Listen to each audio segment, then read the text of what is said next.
मुझसे बयान किया गया कि रसूल करीम ने एक रोज़ माज रज़ी अल्लाह अन्हु से फरमाया कि जो शख्स अल्लाह से इस कैफियत के साथ मुलाकात करे कि इसने अल्लाह के साथ किसी को शरीक ना किया हो, वो यकीनन जन्नत में दाखिल होगा। माज बोले, आ रसूल अल्लाह, क्या मैं इस बात की लोगों को बशारत ना सुना दूं? आपने फरमाया, नहीं, मुझे खौफ है कि लोग इस पर भरोसा कर बैठेंगे।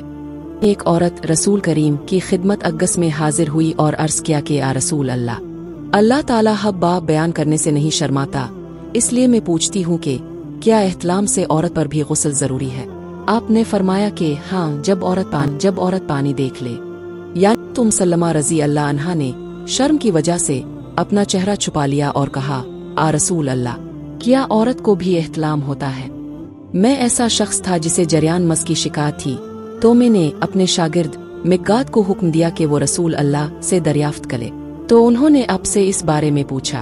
आपने फरमाया कि इस मर्ज में गुस्ल नहीं है, हाँ वज़ू फ़र्ज है।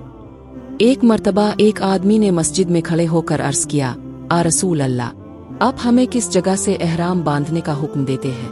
तो रसूल अल्लाह ने फरमाया, मदीना वाले ज़ुल हलीफ़ा से एहराम बांधी और अहल शाम जहफा से और नज वाले कर्न मनाजिल से। इब्न उमर रज़ी अल्लाह अन्हुमा ने फरमाया कि लोगों का ख्याल है कि रसूल अल्लाह ने फरमाया कि यमन वाले यलमलम से एहराम बांधी।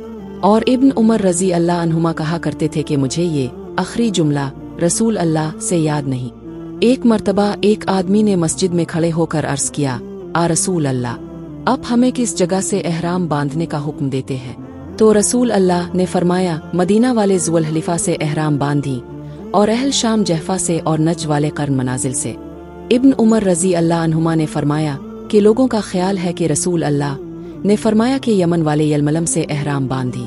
और इब्न उमर रज़ी अल्लाह अन्हुमा कहा करते थे कि मुझे ये आखिरी जुमला रसूल अल्लाह से याद नहीं। एक शख्स ने अब से पूछा कि एहराम बांधने वाले को क्या पहनना चाहिए? आपने फरमाया कि ना कमीज पहने, ना साफा बांधे और ना पाजामा और ना कोई सरपोश ओढ़े और ना कोई जाफरान और वर्ष से रंगा हुआ कपड़ा पहने, और अगर जूते ना मिले तो मोजे पहन ले और उन्हें इस तरह का। मैं एक मर्तबा अबू हुरैरा रज़ी अल्लाह अन्हु के साथ मस्जिद की छत पर चढ़ा तो आपने वज़ू किया और कहा कि मैंने रसूल अल्लाह से सुना था कि आप फरमा रहे थे कि मेरी उम्मत के लोग वज़ू के निशानात की वजह से क़यामत के दिन सफ़ेद पेशानी और सफ़ेद हाथ पाँव वालों की शक्ल में बुलाए जाएंगे। तो तुम में से जो कोई अपनी चमक बढ़ाना चाहता है तो वो बढ़ा ले, यानी वज़ू अच्छी तरह करे। उन्होंने रसूल करीम से शिकायत की कि एक शख्स है जिसे ये ख्याल होता है कि नमाज में कोई चीज़ यानी हुआ निकलती मालूम हुई है। आपने फरमाया कि नमाज से ना फिरे या ना मुड़े जब तक आवाज़ ना सुने, आबो ना पाए। नबी करीम सोए यहाँ तक कि अब खर्राटे लेने लगे। फिर अपने नमाज पढ़ी और कभी रावी ने यूँ कहा कि आप लेट गए, फिर खर्राटे लेने लगे, फिर आप खड़े हुए, इसके बाद नमाज पढ़ी। फिर सुफियान ने हमसे दूसरी मर्तबा यही हदीस बयान की उम्रों से। उन्होंने इब्न अब्बास रज़ी अल्लाह अन्हुमा से नकल किया कि वो कहते थे कि एक मर्तबा मैंने अपनी खाला उम्मुल मोमिनीन हज़रत मैमूना के घर रात गुजारी तो मैंने देखा कि रसूल अल्लाह रात को उठे जब थोड़ी रात बाकी रह गई तो आपने उठकर एक लटके हुए मशकीज़े से हल्का सा वज़ू किया। उम्रों इसका हल्कापिन और मामूली होना बयान करते थे और अब खड़े होकर नमाज पढ़ने लगे तो मैंने भी इसी तरह वज़ू किया जिस तरह आपने किया था। फिर आकर अब के बाई तरफ खड़ा हो गया और कभी सुफियान ने अंसारे की बजाय अनशुमाले का लफ्ज़ कहा, मतलब दोनों का एक ही है। फिर आप ने मुझे फेर लिया और अपनी दाहिनी जानिब कर लिया।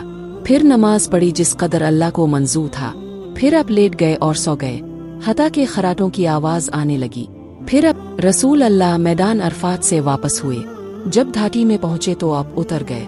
आपने पहले पेशाब किया, फिर वज़ू किया और एक मर्तबा उन्होंने यानी इब्न अब्बास रज़ी अल्लाह अन्हुमा ने वज़ू किया तो अपना चेहरा धोया इस तरह के पहले पानी के एक चुल्लू से कुल्ली की और नाक में पानी दिया, फिर पानी का एक और चुल्लू लिया, फिर इसको इस तरह किया यानी दूसरे हाथ को मिलाया, फिर इससे अपना चेहरा धोया, फिर पानी का दूसरा चुल्लू लिया और इससे अपना दाहिना हाथ धोया, फिर पानी का एक और चुल्लू लेकर इससे अपना बायां हाथ धोया। इसके बाद अपने सर का मसह किया, फिर पानी का चुल्लू लेकर दाहिने पाँव पर डाला और इसे धोया, फिर दूसरे चुल्लू से अपना पाँव धोया यानी बायां पाँव। इसके बाद कहा कि मैंने रसूल अल्लाह को इसी तरह वज़ू करते हुए देखा है। नबी करीम बैत अल खला में तशरीफ ले गए। मैंने बैत अल खला के करीब अब के लिए वज़ू का पानी रख दिया। बाहर निकलकर अपने पूछा, ये किसने रखा? रसूल अल्लाह ने फरमाया कि जब तुम में से कोई बैत अलखला में जाए तो क़िबला की तरफ मुन करे, ना इसकी तरफ पुश्त करे। लोग कहते थे कि जब क़ज़ा हाजत के लिए बैठो तो ना क़िबला की तरफ मुन करो ना बैत अल मक़दस की तरफ। ये सुनकर अब्दुल्ला बिन उमर रज़ी अल्लाह अन्हुमा ने फरमाया कि एक दिन मैं अपने घर की छत पर चला तो मैंने हज़रत को देखा कि अब बैत अल मक़दस की तरफ मुन करके 2 ईंटों पर क़ज़ा हाजत के लिए बैठे हैं। फिर अब्दुल्ला बिन उमर रज़ी अल्लाह अन्हुमा ने वासे से कहा कि शायद तुम उन लोगों में से हो जो अपने चूतरों के बिल नमाज पढ़ते हैं। तब मैंने कहा, खुदा की कसम मैं नहीं जानता कि अब का मतलब क्या है।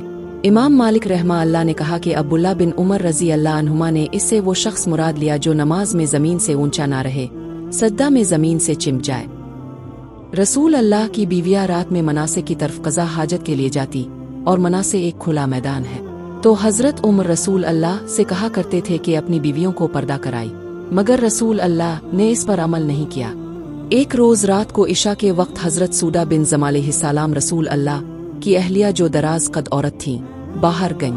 हज़रत उमर रज़ी अल्लाह अन्हु ने उन्हें आवाज़ दी और कहा, हमने तुम्हें पहचान लिया, और उनकी ख्वाहिश ये थी कि पर्दा का हुक्म नाजिल हो जाए। चुनांचे इसके बाद अल्लाह ने पर्दा का हुक्म नाजिल फरमा दिया। आपने अपनी बीवियों से फरमाया कि तुम्हें क़ज़ा हाजत के लिए बाहर निकलने की इजाज़त है। हशाम कहते हैं कि हाजत से मुराद पाखाने के लिए बाहर जाना है। एक दिन मैं अपने घर की छत पर चला तो मुझे रसूल अल्लाह 2 ईंटों पर क़ज़ा हाजत के वक्त बैत अल मक़दस की तरफ मुंह किए हुए नजर आए।